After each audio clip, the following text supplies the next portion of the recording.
Welcome to the Momnificent Podcast. This is the place where we help parents live a happy, healthy life with their kids. We're going to show you how to connect with your child and help them even in their most difficult moments as we hear from experts in the field. I'm your host, Dr. Karin Jakubowski, an international speaker, public school principal, and former struggling student. The Momnificent Podcast equips parents with science-based strategies to help you live a happy, healthy life with your kids. Welcome. So May is National Mental Health Awareness Month, and I'm so excited. If you haven't heard already, I'm bringing together several of my podcast guests over the past year to talk about ways to help you with your mental health.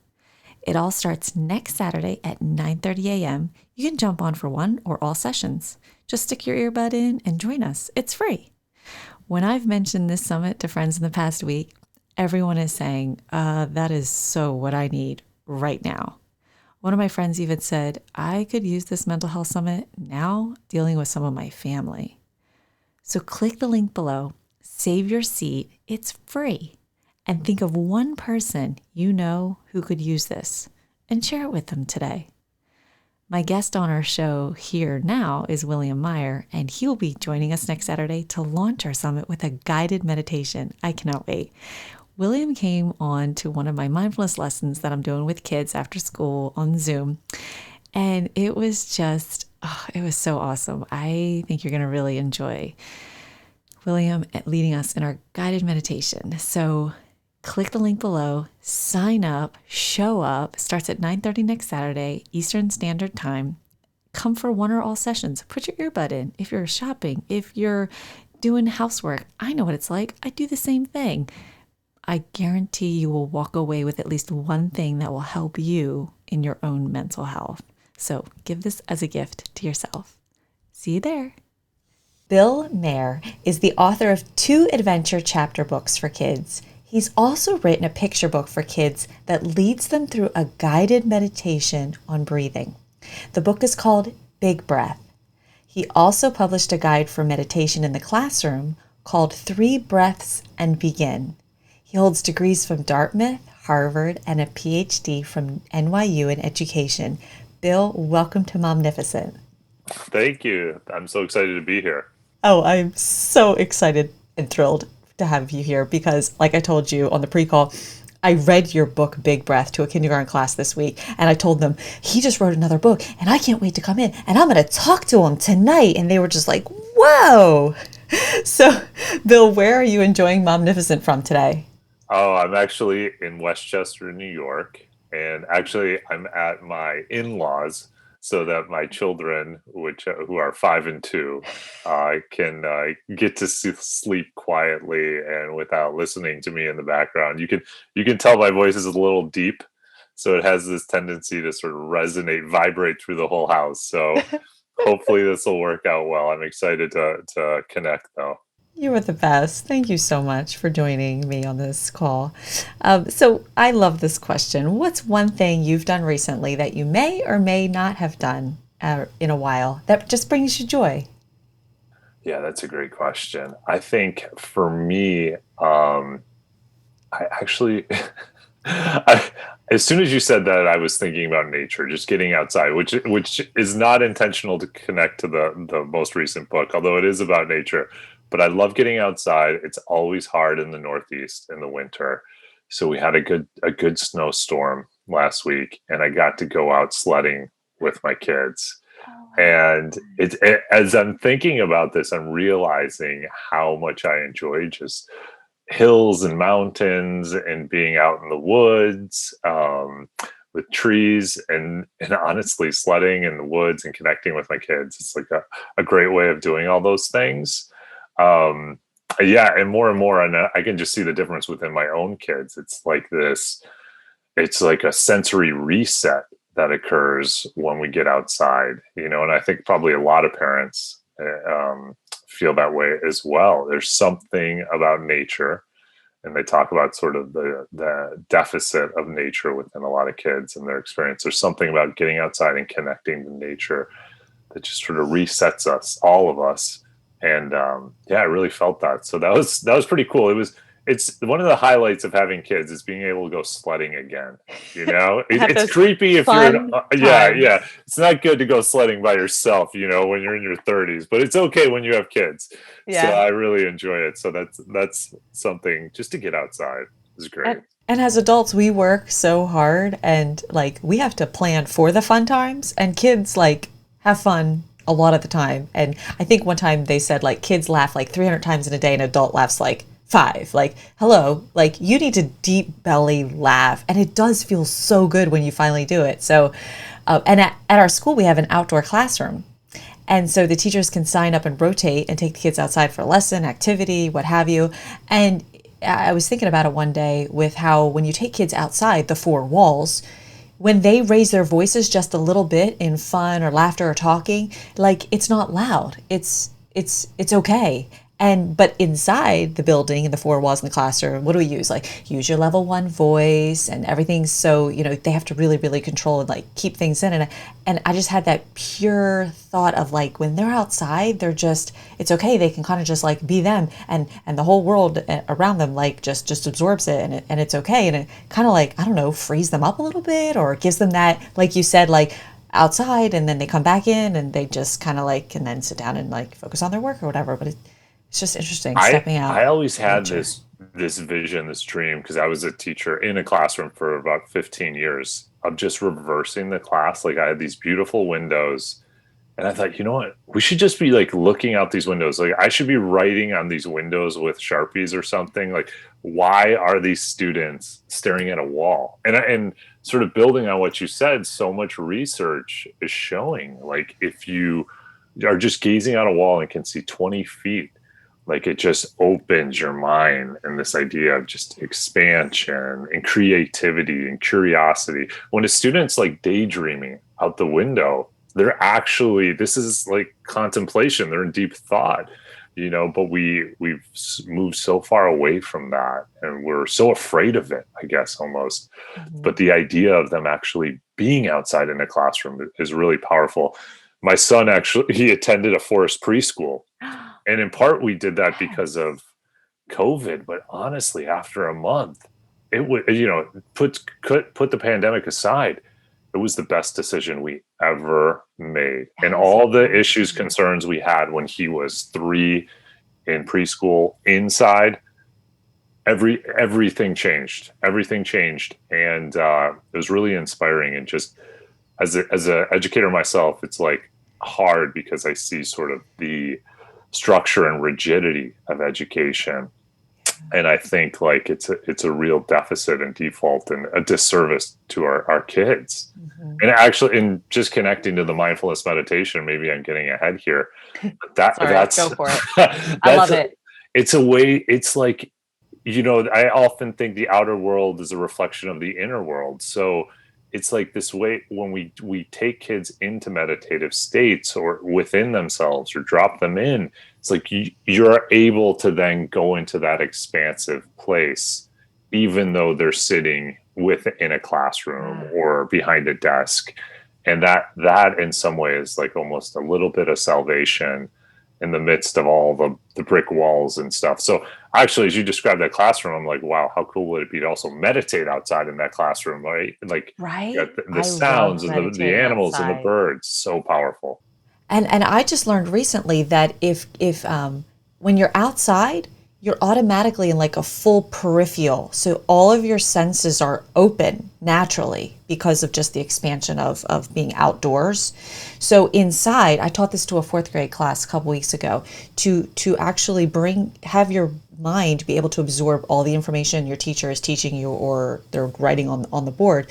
You look up towards where like the wall and the ceiling meet, so you bring your gaze up that high, and then because that opens up your peripheral more than just gazing straight in front of you. And then if you just simply bring your gaze down to the teacher or the instructor or the smartboard, you actually are in this open state where the information coming in actually can really register and you can learn and remember things better. And naturally, when you go outdoors, it happens naturally. Yeah, Isn't that you amazing? you That was look so up. fascinating to me. And I often think like, when we stopped seeing the stars, we lost a little bit of ourselves. And when we stopped having kids on actually the earth, like, crazy thing is a lot of it's astroturfed, like especially in the upper grades, the secondary level, kids go out to play and it's on an astroturf field, right? Like, Not even. and I think this idea, it's rebuilding on that openness. It's like, if we can be grounded and rooted, if we can feel the earth beneath our feet, and kids can feel that, and they can look up as you're saying and describing, and they can see the clouds, they can see the stars. Like, there's something about that that brings them back into themselves, their fullest selves, Yes. which to me is really the ultimate goal and the direction of what education should be. It should be Yeah. an engagement of the whole self, not these Yes.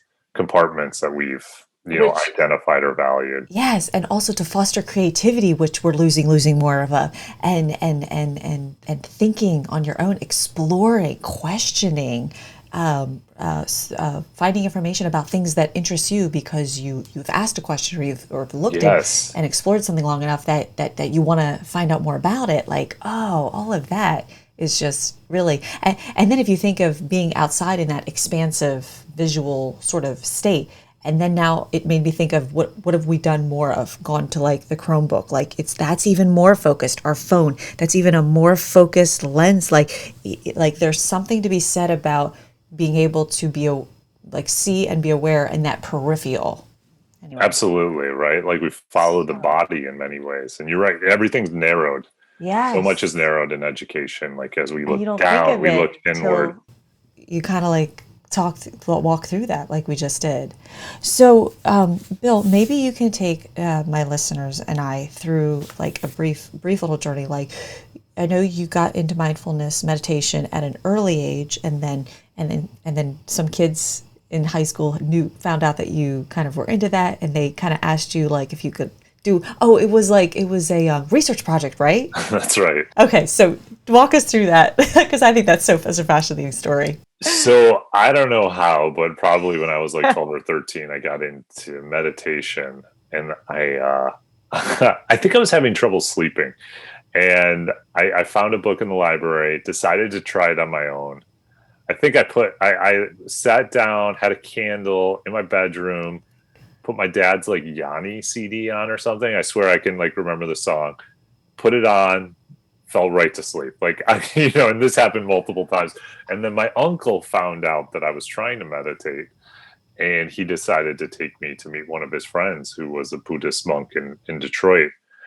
Total side note, I actually reconnected with him the other day. That same monk is 81, really amazing, a man, an individual, an inspiration.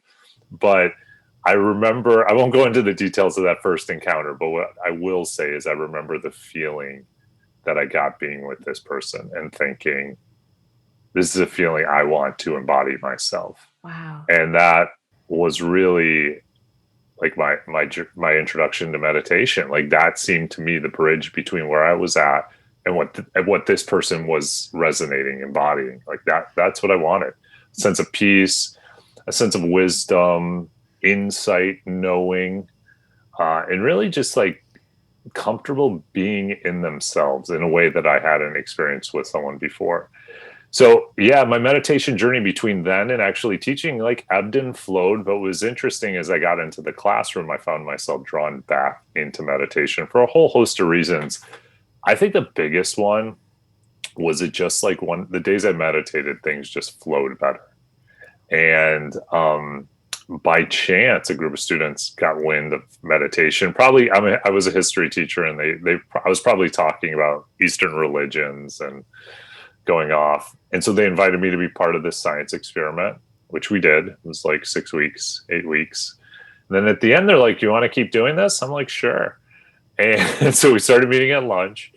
And then it was, and I know this for sure because it was right around December 2012 when we thought the world was going to end or whatever that was. Y2K. Was it that Yeah. one, or oh It, my it, yeah, God, it was something like or that. something? And they're like, "Will you guide a meditation?" And I was like, "Okay." Never done it, had no training. And you listed all the degrees I have. I'm totally like, I have no professional training in guiding meditations, but it just did it. I just did it. And it really, something happened that day. And then the next time we did it again. And then it just grew from there. And that circle met continuously for like 8 years, every Wednesday. And then we would have people come in, secretaries, teachers, students. It would be 27 people. It would be 7 people. It didn't matter. The circle was always open on those Wednesdays. And then parents wanted to be a part of it. So I ran a parents group for 6 years in the evenings, Thursday nights. And it just became obviously the inspiration for these books, this writing. And it became a big part of my life. And actually, it was always a big part of my life. I should say it became a big part of my professional life. Yeah. And I imagine whoever is listening, like, there are aspects of ourselves we sometimes feel we can't bring into our professional spaces. But what I really found is as I did more of this work and was honest about that, I just was a fuller and a better version of myself, both personally and professionally. And it took my teaching and my work to a level I never, ever could have imagined. Wow. And so then how did you have the idea for Big Breath, the picture book? Yeah, that's a great question. So it's funny because the first 2 books I wrote, which you mentioned, were like time travel books. And it wasn't until later I reflected and I realized in those books, this boy traveled through a portal.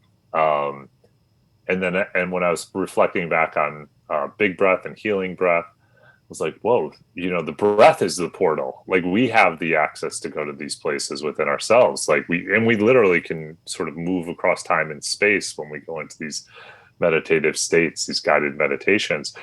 Well, the inspiration came when my publisher heard that I had been leading meditations, and they were like, well, would you write a book for teachers? So that led to 3 breaths.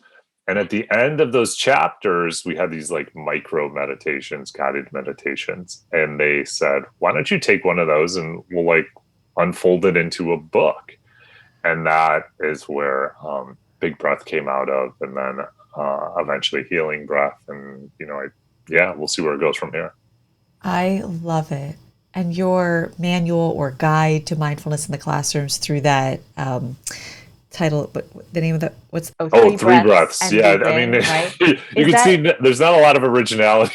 Hey, a lot of breaths. People like simplicity. It's easy to remember. Is that something parents could use too, or is it? Definitely. Oh, okay. Definitely. So how is it structured? Like, if maybe just say something about it. Maybe someone wants to look it up. Cool. It's structured with really the first part of that book sort of lays out the foundational components of meditation. So it talks about space, it talks about time, it talks about different types of meditations. And then the second half of the book, each chapter focuses sort of on a different setting. The classroom, parents are included, crisis, community. So that's the way it unfolded. And it was a really wild book to write because I had gotten the contract and we had the idea, and I ended up having heart surgery, which was pretty wild. I mean, it was something I was born with that they discovered, and I had open heart surgery. And I came out of that surgery and I still had this book to turn in, But I honestly think that experience, because literally it was heart opening, totally deepened and changed what was sort of infused within the pages of that book. That's amazing. And I remember the last day of writing it, at least the first draft, and I was with my wife at a coffee shop and I was like finishing up the last chapter and I finished it. And we had gone to a concert the night before, and it was someone we really enjoyed. It was the first concert I'd been out at since my surgery.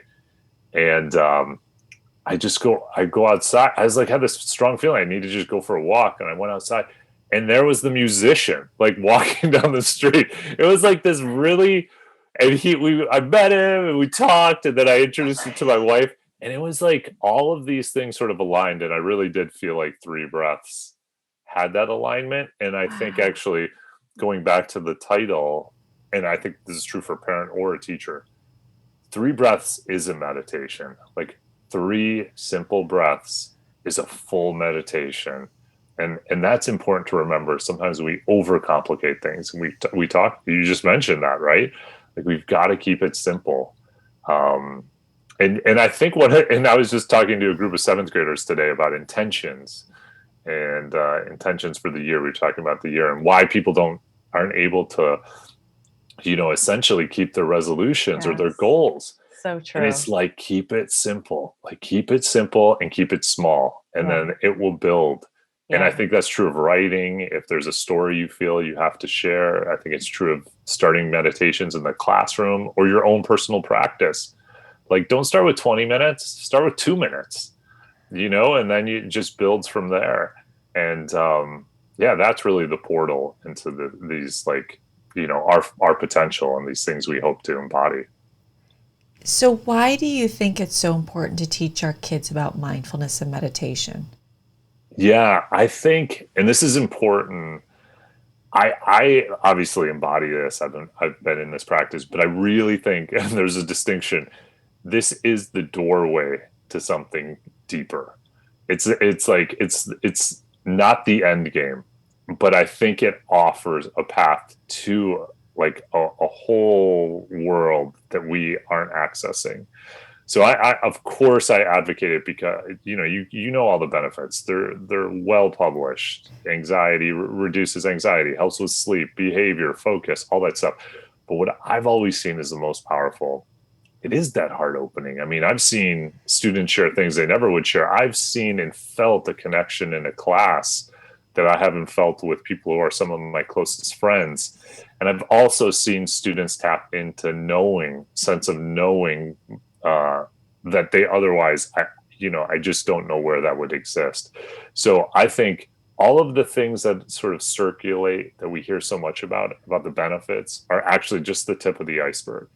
Like, when you really get involved in this work, and if in kids are so close to themselves, we almost educate them out of themselves over the years. I and, agree. and you want to keep them as close and as open as possible for as long as you possibly can. And I always give this example. If I go into a kindergarten class, I'm like, who's an artist? Everyone raises their hand. And I work with seniors in high school. Our freshmen, I say, who's an artist? I'd be lucky to get two kids to raise their hand. So what's going on? And I think mindfulness meditation, it's like, it's pause, but it's more than a pause. It's like a deeper connection to ourselves. And in doing so, we're able to connect more fully to others. So, there's just infinite possibility. And I think it's a really powerful tool, that's available. And if a parent is listening, or a guardian, or anyone who works with kids, and they're just not sure how or where to start with all this, what would you tell them? You know, I would be open, and I would start when the moment presents itself. And what that might look like is, your child's upset, they're sitting in the back seat. Be like, hey, let's take a breath together, or you're walking, you're going for a walk or something, and you pause, you're like, let's just take a deep breath. But I think is authentic and is connected to the moment and the need is the place to begin. Of course, you could, hey, before bed, let's take a breath before, we pull up the sheets, or even when they're tucked in bed. That's a place, but start simply. And once you learn how to breathe, most kids know how to breathe. It's the adults who don't. Then the next breath and the next breath and the next breath come effortlessly. But I would just start with that one breath, and I would embody that and start with yourself. Like, if you really want, if you're thinking your kids need it, it's probably, I mean, no judgment, but we all need it. But it's a good chance, like, maybe you can't, and this is true of teachers, and I work with teachers, you can't teach something you don't have. It's very hard to do. It can happen, but it's hard. So start with your own practice and keep it simple as possible. With my own personal practice today, I just tell myself, like, I'm going to do 8 minutes of meditation. I usually I usually do like 11 minutes. I know this because I use the same videos over and over. 11 minutes of breath work before I meditate. So it's maybe 20 minutes total. But if I can't do the breath work, I just try to, my goal is always 8 minutes a day, 8 minutes a day, because it's something I can do. Right. And then maybe every once in a while, I'll go to a deeper meditation, a longer one. But I find the benefit is much richer with the consistency of the practice versus going on these huge marathon meditations and then not coming back to it for a week or a month or wherever that is. So start simple, keep it easy. And honestly, your kids will probably tell you to take a breath soon. You can blame me for that one. I know my own son's always like, Dad, take a breath, take a breath. They do. They do. I've heard kids say that. I've heard parents say that about their kids. Yes. All right. So, lastly, let's pretend you have the ear of every parent in the world right now at this moment. What's one thing you'd like to leave with them today? It's, well, I'd almost like to have like an ear that could hear all the parents in the world, because I feel like there is so much I could learn. And and I don't really feel like I have the authority to offer. So I think like I feel more comfortable maybe if I actually had my own ear. Like if there's one thing I could tell myself that I could hear, I think, and I almost think this is like the lesson of the pandemic, and sometimes I embody it and sometimes I don't, but it's go slow. Just go slow, like slow it down. And coming back to the meditation, that's like one of the first things I always have students. As we become more aware of the breath, we slow the breath. And as the breath slows, like the whole body begins to just like calm and relax. And actually so much of these last few years have been about the breath, right? Trying to find our breaths. It's challenging, not be, and there's social justice. There's all these things connected to the breath, but just slowing down. I'm not sure we need to rush back into what once was, because at least in education, there's real problems with what it was. Like maybe we can find a new way forward, in a way that sort of honors the pace and the unfolding of kids' lives in a more patient and understanding way. So I think, yeah, go slow. Go slow would be my advice. And maybe I should take it more often myself.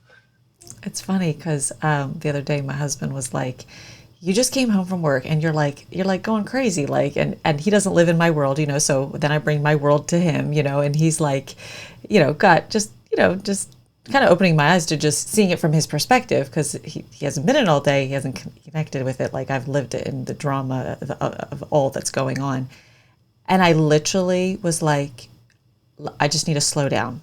And it's funny that you said that, because that is exactly what I needed to do, to just reconnect with myself, Yeah. withdraw myself from, unplug from the drama and the stress and the needs and the things that are and aren't working, or what we need. And yeah, so thank you so much. Yes, here we Oh, you're go. welcome. We'll slow down.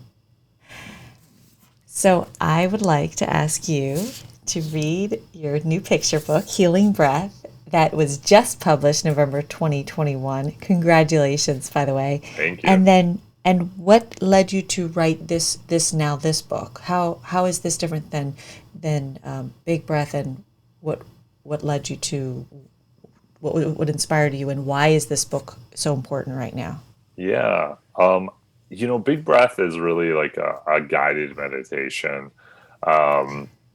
that explores meditation, I think, and just the practice. And as you read it, um, a listener or a child can sort of go into that meditation, like the tools and the pieces. And there's, I'd almost say it's like a generalist. I don't even know if that's the right term of meditation, where this is more of like a genre.